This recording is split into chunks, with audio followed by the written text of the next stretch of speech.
सभी को। UP TET 2026 का संस्कृत का प्रैक्टिस सेट 4 में लाई हूँ। तो आइए देख लेते हैं कि क्या है प्रश्न। तो सबसे पहले प्रश्न आता है, रामायण पत्रम लिख्यते में वाच्य क्या है। तो मैंने बताया था कि यदि सिंपल वाक्य है, जैसे रामः गच्छति, रामः विद्यालयम गच्छति, तो इस प्रकार से कर्तावाच्य। अब सिंपल तो है नहीं क्योंकि इसमें तृतीया विभक्ति लग गई है। तो अब कर्तावाच्य नहीं है तो फिर कर्म और कौन सा बचा, भाव। तो अब भाव में कर्म नहीं होगा जबकि इसमें पत्रम लिखे थे, इसलिए ये कौन सा वाक्य हो जाएगा आपका, कर्मवाच्य। उसके बाद आता है गच्छति का लकार, गच्छति गच्छता गच्छन्ति तो लट लकार सी। विद्वान शब्द का स्त्रीलिंग क्या है, तो विद्वान शब्द का स्त्रीलिंग विदुषी।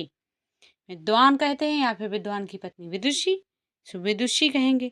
राघ्या किस शब्द का रूप है, राघ्या यानी कि राजा का है।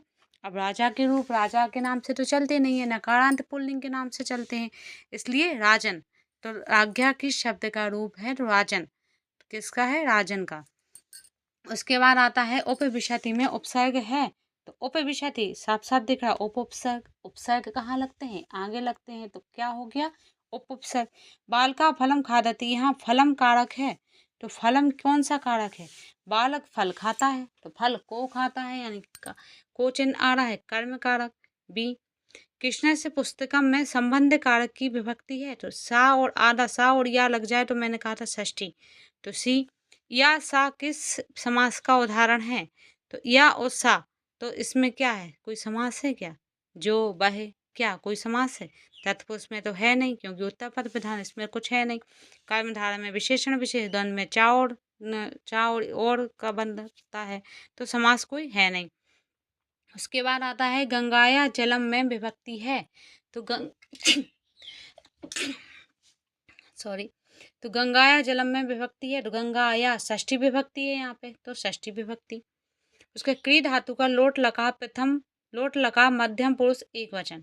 क्री धातु का लोट लकार सबसे पहले तो करो तो कुरुताम कुरवंतु, कुरु कुरुतम कुरुत, करवाणी करवाओ करवा, मध्यम पुरुष एक वचन। तो अब लोट लकार पूछ रहे हो यहाँ पे क्या है कि कुरु मध्यम पुरुष का एक वचन, तो करोति कुरुता कुर्वन्ति, सॉरी करोतु कुरुताम कुर्वन्तु, कुरु कुरुतम कुरु मध्यम पुरुष एक वचन, कुरु हो जाएगा।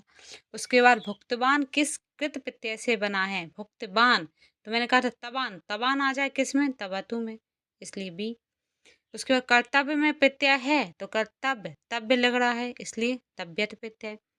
उसके बाद यत्र तत्र है, तो यत्र तत्र क्या है, जहाँ तहाँ, संबंध बता रहा है, इसलिए सर्वनाम तो है नहीं, विशेषण है नहीं, समास है नहीं, इसलिए यत्र तत्र क्या हो गया, संबंध। देवालय में कौन सा समास है, देव का आलय यानी कि षष्ठी तत्पुरुष। सर्वे एक वचन रूप है, सर्वे का एक वचन रूप क्या है, सर्वा, जो सर्वे के रूप बनते हैं ना, सर्वः सर्वौ सर्वे, तो सर्वः। मैंने कहा था माँ तो हो नहीं सकता क्योंकि माँ और हलंत लग जाए द्वितीया में आ जाता है हमेशा। सर्वाज सबसे पहले या तो स्त्रीलिंग में आता है या फिर कहीं और आता है, सर्वे बहुवचन में आता है, इसलिए। नदी शब्द का द्वितीय बहुवचन, द्वितीय का बहुवचन, तो नदी नद्यौ नद्यः, नदीम नद्यौ नदी ही, तो वो क्या हो गया, बिंदी, यानी कि नदी ही, तो नदी पे बिंदी, ये हो जाएगा।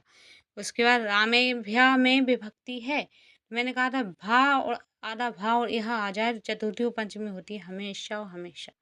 वो किस प्रकार का अव्यय, संबोधन है वो तो। पच धातु से बना कित प्रत्यांत शब्द है, तो पच धातु में कित प्रत्यांत शब्द जोड़ देंगे, ये very very most important question है, तो पक्वा बनेगा सी। अगच्छत किस लकार का रूप है, तो अगच्छत यानी कि लंग लकार, क्योंकि आ लगा हुआ है आगे। उसके बाद पठ नियम में प्रत्यय है, तो वो क्या कह रहे हैं, अनियर प्रत्यय है, नियम, तो मैंने कहा था अनिय का निय बचेगा, इसलिए अनियर प्रत्यय।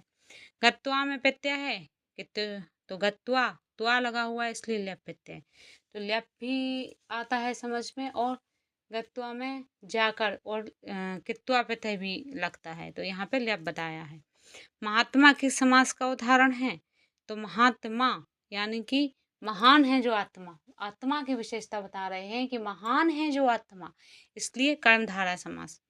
नर सिंह इव का समस्त पद है, तो नर सिंह इव यानी कि समस्त पद यानी कि एक पद बताना है।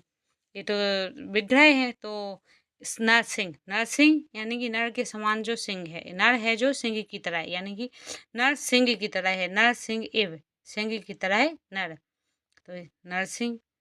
उसके बाद आता है भवेत किस लकार का रूप है, तो भवेत तो विधिलिंग लकार, मैंने कहा था एक ही मात्रा जहाँ चढ़ जाए वहाँ पे विधिलिंग लकार के रूप हो जाते हैं।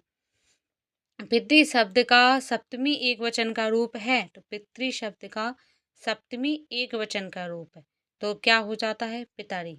सप्तमी एक वचन में पितारी होता है। यहाँ से पूरी लाइन देखेंगे तो पिता या पितरम और पित्रा पित्रे, फिर पितु पितु और फिर पितारी, इस प्रकार से। किमर्थम का अर्थ है, तो किमर्थम किस लिए, तो या फिर क्यों, किमर्थम तो क्यों, ठीक है, किस लिए या फिर क्यों, तो क्यों। उसके बाद उपगच्छति में उपसर्ग है, तो साफ साफ दिख रहा उपसर्ग है। उसके बाद उपगच्छति में उपसर्ग जी हो ही गया, उपसर्ग है। कर्ता कारक की विभक्ति है, तो कर्ता कारक की प्रथमा विभक्ति होती है। गुरवे नमः में कौन सी विभक्ति है, तो मैंने कहा नमः जहाँ जुड़ जाए चतुर्थी विभक्ति।